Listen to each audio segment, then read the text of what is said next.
Kat öyün olsa demir kaladın, tapır azıl emir olsa Allah'dın. Hakiki eri döner mi beladan ey, hakır gayesi bilen başa taş gelse. Vah vah ey taş gelse.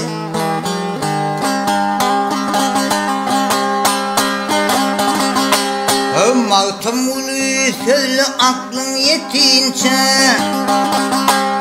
maltımulu söyle aklın yetince, kıyametin kalan biter yatınca.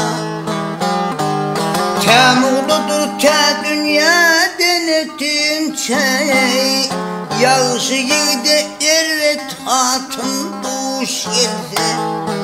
Vah vah ey duş gelse.